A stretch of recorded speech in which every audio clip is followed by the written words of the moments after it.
¿Qué tal? Bienvenidos a este nuevo video de jueves. El tema es Jaime Munguía y la pregunta del millón. ¿Por cuál razón cambió de idea y ahora aceptó enfrentar al Toro Reséndiz, provocando una de las grandes sorpresas de esta semana en el boxeo de primer nivel?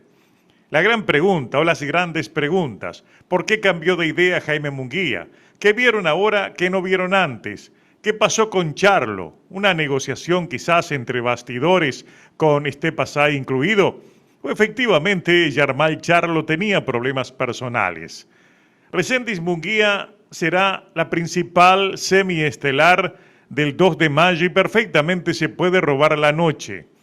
Le dará un respaldo muy sólido a la estelar de Benavides contra el zurdo Ramírez y aliviará ese rechazo natural al pague por ver. Mucha gente va a pagar sin ningún problema, quizás porque está Reséndiz y Munguía. Una pelea que promete muchas emociones, también promete aquello que llamamos fuegos artificiales entre dos hombres de boxeo explosivo y que inevitablemente nos van a dar una buena guerra mexicana. Ahora, mantenemos la pregunta del millón. ¿Por qué cambió de opinión Jaime Munguía? Y aquí entramos a especular sobre lo que pudo suceder. Quizás les llegaron al precio. Ustedes recuerdan que el alegato para abandonar a último momento la pelea contra Reséndiz era que pidió más dinero y no le dieron más dinero, entonces eligió aquello como motivo para salirse de la peligrosidad de una pelea contra el Toro. La segunda opción incluye quizás una mejora en la bolsa, pero también una negociación directa con Yarmall Charlo. Quién sabe si no le pagaron para que diera el paso al costado y dejara al boxeador más atractivo a la hora de la taquilla. Munguía tiene más peso comercial que Charlo en este momento. La tercera opción puede ser parte del todo. El factor boxístico como un elemento de disuasión por un lado, o sea, disuasión al comienzo, y un factor de convencimiento después. ¿Qué quiero decir con eso? Que Munguía ahora tiene confianza en vencer al Toro Reséndiz. Si así fuera, ¿cuál es el argumento? Se los voy a contar a continuación. Armando el Toro Reséndiz es un rival difícil de evaluar en lo previo. Tiene en la esquina al que para muchos es el mejor entrenador del planeta, Manny Robles. A su vez, viene de vencer con una actuación muy convincente al que era el gran favorito, me refiero a Caleb Plant. Lo hizo en una pelea de trámite para Plant, que luego iba por Yarmall Charlo en la pelea del odio, aquella donde se iban a vengar todo lo que sucedió en aquella famosa reyerta en un gimnasio donde se tomaron a golpes allí los dos grupos. El Toro ganó la pelea, les tiró abajo el clásico entre Charlo y Plant y subió a los primeros planos en la consideración de todo el boxeo mundial. Vencer a Plant no figuraba en la predicción de nadie, menos hacerlo con tanta autoridad y confianza. Esa es la que podemos denominar como la última foto del Toro Reséndiz, por la cual primero fue campeón interino de la AMB en el peso supermediano y después lo subieron a campeón oficial, repito, en los supermedianos, las 168 libras. Hoy todos recuerdan a Plant cuando pensamos en el Toro, lo que en cierta forma opaca el recuerdo para su peor derrota, cuando cayó por nocaut técnico ante Elijah García en 2023. O sea, en la carrera del Toro, Elijah García y Caleb Plant son sus dos polos opuestos. Para intentar comprender o explicar la sorpresiva decisión de Munguía de volver al ruedo y aceptar la pelea contra el Toro Reséndiz, hay que remontarnos al momento en el cual Munguía rechazó a Osley Iglesias por el título de la Federación Internacional de Boxeo en una pelea ordenada por el organismo para el título vacante que precisamente había dejado Terence Crawford. En aquel momento Munguía alegó que rechazaba esa pelea para pelear contra Reséndiz por el título de la AMB. Y después también terminó rechazando el combate contra Reséndiz, abandonó, lo cual generó todo tipo de reacciones de crítica en las redes sociales. Y la pregunta, obviamente, que todos nos hacemos es, ¿qué ocurrió entre medio de ese momento en que rechaza la pelea con Reséndiz y este momento en el cual él vuelve, repito, al ruedo para enfrentarlo sin oponer ningún tipo de problemas.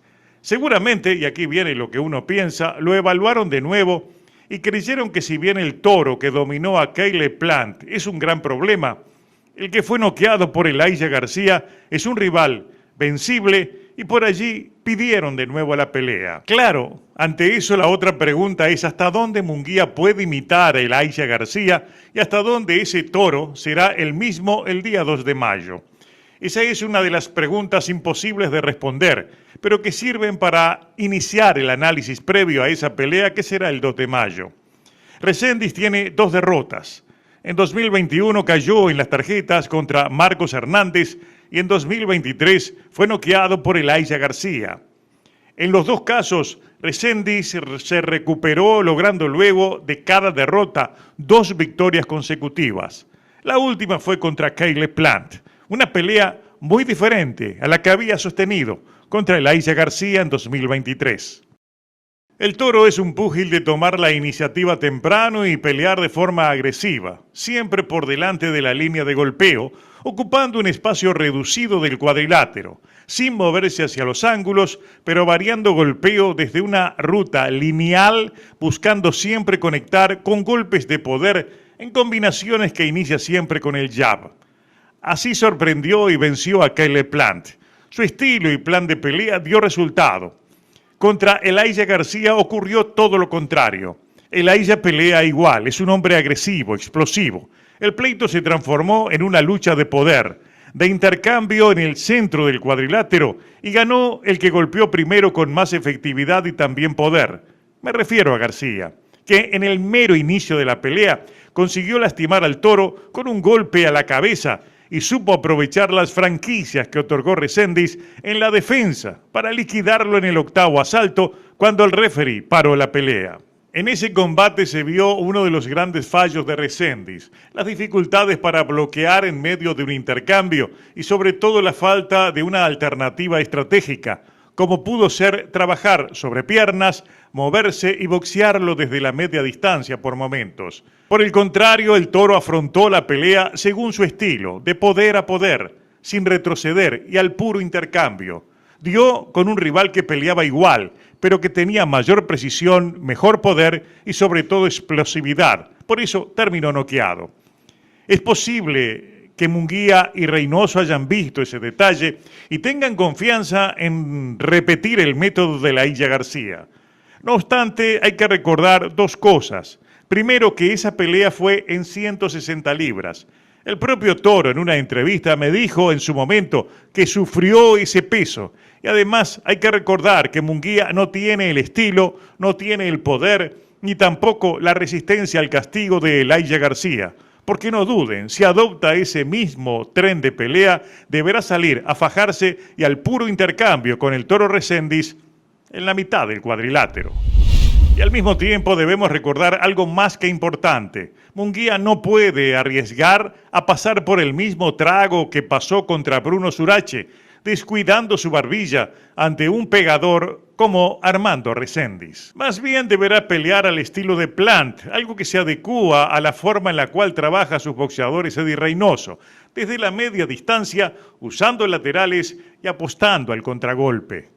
Para los dos será una prueba de fuego y su futuro depende mucho de su desempeño. Me refiero tanto a Munguía como a Reséndiz. Hay que ver cómo llega Munguía en lo físico, en lo boxístico y sobre todo en lo anímico y en lo mental. Y también hay que ver si Reséndiz consigue convencernos a todos que su gran victoria sobre Caleb Plant no fue una casualidad. Esta será su gran oportunidad de consolidarse, su gran oportunidad de llegar y quedarse en las aguas profundas sin hundirse. Y Munguía será ese gran examen en una pelea que, repito, se puede robar la noche del próximo 2 de mayo.